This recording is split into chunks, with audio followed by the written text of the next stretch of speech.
souls. Welcome back to another radiant episode of Healthy Mind, Healthy Life. I'm your host, Avik, and today's conversation is about something that we all experience but rarely understand deeply enough. Yes, dear listeners, I'm talking about triggers. So, just those moments that make our blood boil, our hearts ache, or our defenses rise. Most of us spend our lives avoiding them, blaming them, or maybe numbing them. But what if I told you that your triggers are actually your greatest teachers? True. So, joining us today is someone who doesn't just believe that, but she embodies it. And I'm really thrilled to welcome Samantha Kane to the show. So, welcome to the show, Samantha. Thank you, Avik. Appreciate being here. Amazing. So, dear listeners, as you know, every day I introduce you with one of the lovely guests. So, today, let me introduce you with Samantha. So, Samantha is a certified holistic life coach, a spiritual embodiment guide, and a wise soul who's helped countless people break cycles, heal deeply, and align with their higher self. So she brings nearly a decade of coaching experience and a wonderfully eclectic background that includes everything from working in a psychic bookshop to teaching school to supporting wounded veterans. And she's a mother, a wife, and a walking example of how healing is not only possible, but it can be sacred as well. So get cozy, open your heart, and let's dive into a conversation that might just shift how you see the hardest part of yourself. So welcome to the show again. Thank you, Avik. Great, great. So Samantha, so to start with, if you can share what trigger really is and why do you believe that it's a teacher instead of just something um, like we need to fix it or avoid? Like, what do you say?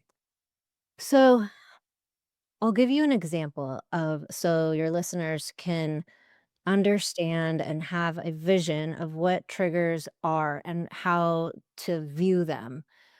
Mhm. When you meet a trigger, it could be something these days we are scrolling through social media, and let's say you happen upon a post and something sparks uh, envy, or something sparks anger, and something just doesn't sit right with you. There's some something that seems off, and when you tap into your feeling about it, which we don't tend to do, but when we actually understand that, oh, I'm being triggered by this, when you see this and you are in a self-awareness about it, you understand that the trigger is not the problem, it's the signal. Mhm. And this is a point where there's unmet needs, there's suppressed emotions, there's outdated beliefs still running the show. And when you're triggered, it's not about the person or the moment, it's actually your nervous system recalling some kind of like a unresolved experience. And so for me, I like to look at this as an opportunity for growth. Understood. Yeah.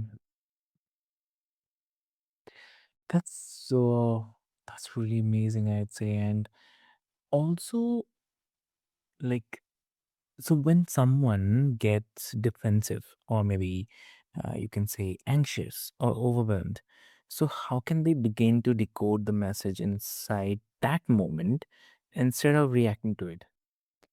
So this is where the self-awareness will really help unravel the tension in your body. If we start to pay more attention, because like I say, this is a sign, and it is like a decoding. It's kind of like a game.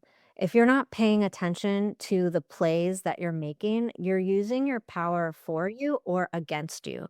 And you can look at a trigger as something where it is like being in almost like a video game, but it's your life.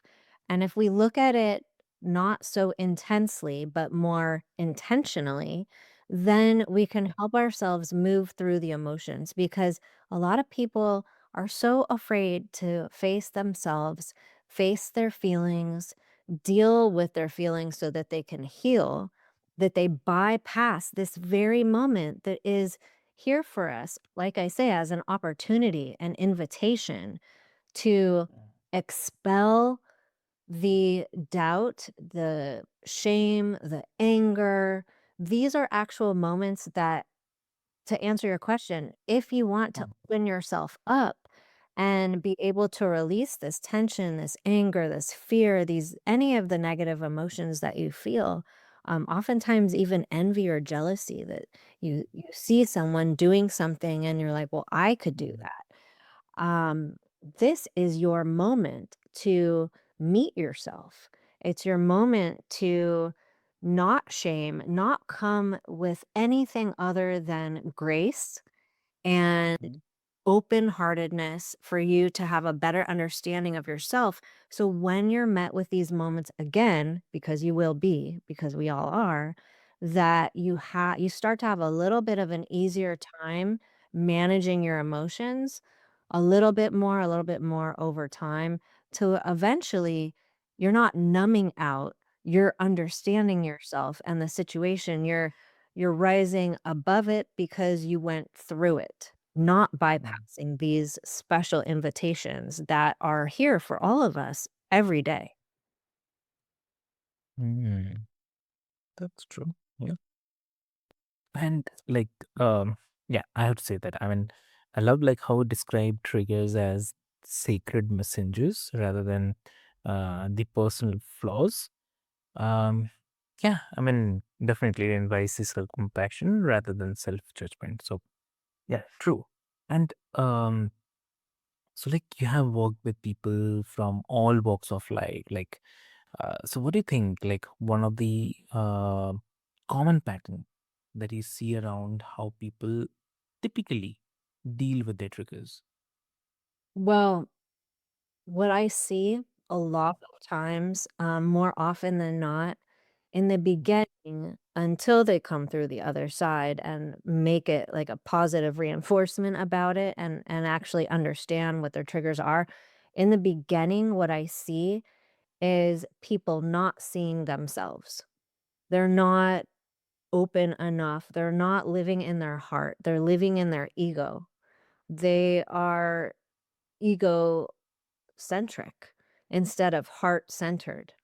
And when you do this, you are dampening your spirit and you're Mm, aligning with your higher self. And this is a place where you are entertaining these negative feelings instead of living in truth of who you really are, which is this beautiful, magnanimous, light being um, that all of us on this earth are truly, from a soul perspective. We're having the human experience, and it's supposed to be more lighthearted and more fun. But in doing this, this life, we need to open ourselves up to seeing who we're being. It's like have this have these triggers as these moments of like I mentioned, like an invitation to go deeper into yourself. Because a lot of people, um, I keep saying the word bypass, but that's kind of really what it is. And there's also a lot of spiritual bypass too, even by some of the biggest spiritual people out there, even, um, you know, self made gurus out there. There's just, it could be any walk of life, but what I see is just people not taking accountability for what they're really presenting themselves with, how they're thinking, who they're being, who you're being even when you're eating something, even just if no one else is around, the judgment that we give ourselves. And I mean, we can even have triggers alone. It doesn't have to be a trigger from someone else, which obviously that's something that happens all the time. We have an argument with someone, or someone says something that could even be a stranger, and something is sparks us into some kind of negative thought or judgment. But unfortunately, the beginning point of it is it comes from a place of not valuing yourself. um, but the beautiful part of it is when you start to bring awareness into your triggers, all of this can be changed and transformed into building a life where you're actually meeting your higher self more often. You're letting ego fade. You're thanking it because it's showing you something, because like you say, these are sacred messages and messengers. um, it's a chance to meet yourself deeper and higher. You got it. Yeah. And okay. And uh what's the small but very powerful mindset shift like someone could start using today to interrupt that default pattern? So what is it? I would say it's in Mm-hmm. this very word, noticing, which is Okay. simpler to the word aware. But this is where I begin with my clients, is noticing the small things throughout. Take one day. Take one day, take today, take tomorrow. Start noticing every time you have a mood shift. And it doesn't matter if you go to sadness, anger, grief, envy, anxiety, whatever it is that you have a shift in emotion, read the room, read yourself, and open your perspective. And I would even say write it down so that you can take stock in what is happening, and then later marinate on it, sit with it, and start to see, is there a pattern? Why do I feel this way? Is this about me truly, or is this about someone else? And what is the response that I'm having? Once you start to unravel this mystery and experiment, just simply, no, nothing serious, nothing, just a lighthearted thing. Just start to take notice of your responses and your thoughts and your actions. This really, really helps, because the reason I say this is just in the simplicity of noticing without pressure behind it, just a light noticing, is that people go about their day unconsciously all the time. It's like when Mm. you're driving and all of a sudden you're at your destination and you're like, wait, how did I get here? Where was my mind? All of a sudden I'm here. And it's like you were in la la land. So when you start to pay attention, then the attention will show you what you need to know about yourself. Got it. Yeah. Oh, lovely. That's amazing. And I mean, it's fascinating, like how those little shifts, like a pause, a breath, or a framing, can lead to a big success. I mean, such big inner breakthroughs over the time, I'd say. Yeah. Yes. And yeah, yeah. And like also, if we talk about the relationship, like romantic, familial, or even parenting, why do you think that the triggers feel so loud in those spaces? Like, uh, how can we use that in intensity to grow instead of a spiral? Good question. Mhm. Well, I think triggers also pair with our intuition. Triggers are the event that happened, that the event that's occurring. So the event meaning it could be a thought in our own mind, it could be something that's said out loud by ourselves or another human, or something we see. It's all through our senses. Something we feel, we touch, we see, we hear, we smell. Even smelling something that is unpleasant can trigger us into something. There's all types of people with different sensitivities, right?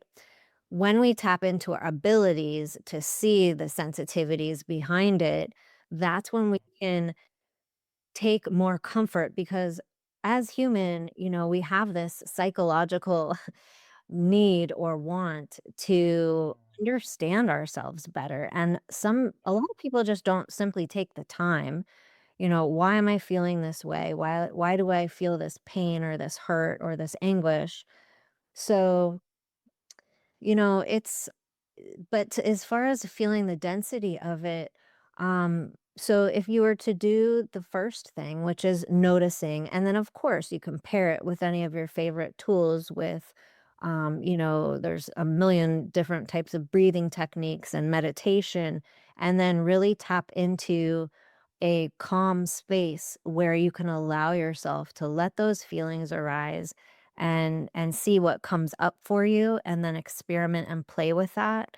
When you're able to offer yourself that time, you can't just make it like a 20-second thing. Oh, well, I'm angry. That's not enough. Why are you angry? So there's a lot more to it.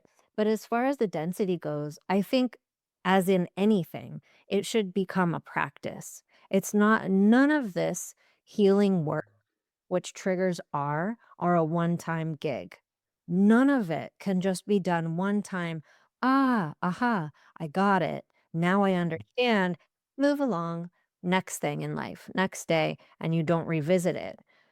Because time is not linear, we often are met with things from our past that we thought we already dealt with, and for some reason, and it's never a coincidence, it's a synchronicity, it comes back up and we go, "Oh, I see a different part and perspective of this, and this is another piece of my puzzle that I didn't see before because I had to go through a little bit more. There's certain things I guess I needed to feel or see or go through for me to obtain this other piece." And it might go on forever. It could go on your whole life. It depends. We have so many different triggers. Some you can maybe close the door on, or many of them, I would say, but some of them are big works in progress, depending. Is it attached to, trauma or PTSD or more intensive labor? Then yes, of course, it's going to take a bit longer, but it is very important to at least start to notice, and then have consistency with a practice of the noticing and then see where to go with it. Exactly. Yeah, that's lovely. And so, any advice you would like to share with the listeners today? Sure. When you are met with a trigger, I would say the very, very, very first thing you could do, for example, I gave an example of like scrolling through social media, and I said that because I know a lot of people can resonate with that one. You're scrolling through social media and or even your emails, let's say. It could just be anything, um, where you see something or hear something, and when you see that you have a reaction that doesn't feel well in your body, just sit. Let your body melt in your in the seat of your car, on a seat on a train, in your at your the seat at your desk, if you're standing in your kitchen, folding laundry, whatever you are doing, let your body melt and let your heart, imagine your heart just being open and expanding and taking very deep, very slow breaths and allow yourself a moment to see what is happening because it's never what's happening to you, it's what's happening for you. And when you invite this moment as a sacred experience to try to connect with the message, this can go so, so far. Boom. So again, the summation of this is to notice, let your body melt instead of tense up, breathe, and then see where your mind takes you after. Let your mind take yourself to a different place than the stress. It's like a way to try to overcome this moment that the moment is trying to overcome you. But we don't need to allow it because our minds are so powerful that we can take our power back just by simple tools and implementing them. And then later, as we practice, we can integrate them deeper into our daily life. Exactly. Wow. Amazing. Amazing. Great. So, what a soul deep conversation, Samantha. Thank you so much for illuminating a truth.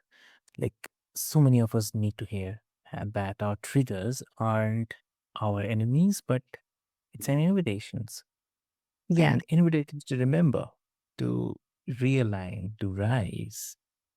And for everyone who is listening, or maybe you will be listening, next time you feel that rush of heat or that tightening in your chest or that urge to pull away, then pause. Get curious. Ask yourself, like, what is this trying to show me? What part of me is longing to be heard, seen, and held? That, my friend, is the beginning of a real freedom. So, if today's episode spoke to you, be sure to connect with Samantha and, uh, I mean, do explore, like, her transformative work continues to elevate the lives around the globe. And please do not forget to subscribe, share this with someone who's on their healing journey, and leave us a review if this episode helped you shift your perspective. And before we move, if Samantha, if someone wants to connect with you, what will be the great medium to connect? Yes, thank you, Avik, so much. I love speaking with you today. If anyone would like to connect with me or just get a good vibe for my work, I'm on Instagram at Roots Wings Wellness. And I also have my website, www.rootswingswellness.com. Amazing. So, dear listeners, what I'll do is I'll put all the links into the show notes for your easy reference. And with this hope, until next time, stay grounded, stay open, and remember that a healthy mind begins with a compassionate heart. So, thank you so much. This is your host, Avik, signing off. Have a great day ahead.